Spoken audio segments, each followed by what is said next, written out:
ဘဝမှာနောင်တအရာဆုံးအမားကဘာလဲလို့မေးရင်ကိုယ့်ရဲ့အစင်မပြေမှုတွေကိုယ့်ရဲ့တောကတွေကိုယ့်ရဲ့အခက်အခဲတွေကိုတစ်စုံတစ်ယောက်ကိုရင်ဖွင့်ပြောပြလိုက်မိကြပဲအဲ့ဒါကိုနောင်တအရာဆုံးပဲဒီဗီဒီယိုကိုကြည့်နေတဲ့ဓမ္မမိတ်ဆွေတို့ထဲမှာတစ်စုံတစ်ယောက်ကိုကိုယ့်ရဲ့အခက်အခဲတောကတွေကိုရင်ဖွင့်မိလိုက်လို့အဲ့ဒီကိုရင်ဖွင့်လိုက်တဲ့လူကပဲကိုယ့်ကိုနောက်ွယ်မှာလောင်ပြောင်ကဲ့ရဲ့အပုတ်ချသွားတာကိုကြုံမှုတယ်မို့လား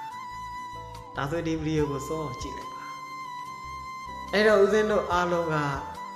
ဘဝမှာတောကတွေအခက်အခဲတွေရင်နာစရာတွေအစင်မပြေမှုတွေများစွာကြုံလာပြီဆိုရင်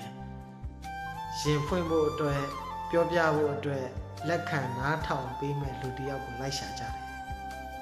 ဘယ်သူကိုရင်ဖွင့်ရမလဲလို့စဉ်းစားတယ်ရင်ဖွင့်လိုက်ရင်ပေါ်ပါသွားမယ်ပေါ့ဒါပေမဲ့လူတွေဆိုတာကလေကိုယ့်ရဲ့အခက်အခဲတွေအစင်မပြေမှုတွေအဲ့ဒီတောကတွေအားလုံးကိုငဲ့ညာပေးမဲ့လူ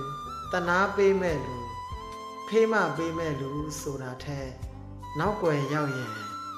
ကဲရတဲ့လူအပြစ်တင်တဲ့လူအပုတ်ချတဲ့လူ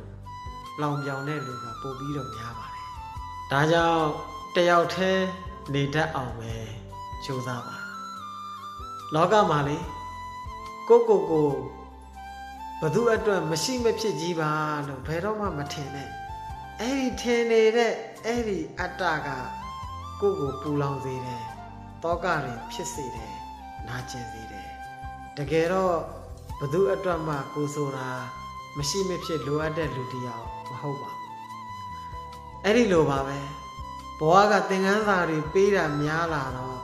ကြုံတွေ့ရတဲ့အခက်အခဲတွေရင်ဆိုင်ရတဲ့တောကတွေများလာတဲ့အခါမှာတကယ်တမ်းကိုဆိုတာလည်းဘသူအတွက်မှမရှိမဖြစ်မဟုတ်ပါဘူးအဲ့ဒီလိုပဲကိုအတွက်လည်းမရှိမဖြစ်လိုအပ်တဲ့လူရဲ့လို့မရှိပါဘူး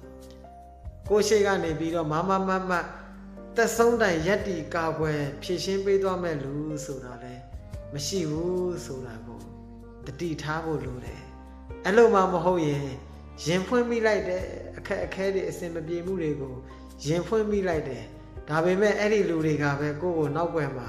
လောင်ပြောင်ကြတယ်ကဲ့ရဲ့ကြတယ်အပုတ်ချကြတယ်အပြစ်တင်ကြတယ်ပေါ့လေအဲ့ဒါတွေကိုပြန်ကြားတဲ့အခါနာကျင်ရတယ်မို့လားတကယ်တော့ဘဝကကိုကလည်းဘသူ့ကိုမှမကယ်တင်နိုင်ဘူးကိုကိုလည်းဘသူကမှသက်ဆုံးတိုင်ကယ်တင်ဖေးမနေမှာမဟုတ်ဘူးလို့သဘောပေါက်တဲ့နေပါပြီတကယ်ကိုကယ်တင်နိုင်တာကကိုတိုင်ပါပဲဒါကြောင့်မို့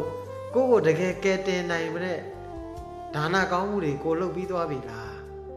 သီလတွေကိုကျင့်တရားတွေကောင်းအောင်ငါစောင့်တည်ပြီးသွားပြီလားဂုဏ်တော်တွေမေတ္တာတွေငါပွားများနေသလားတကယ်ကိုမှ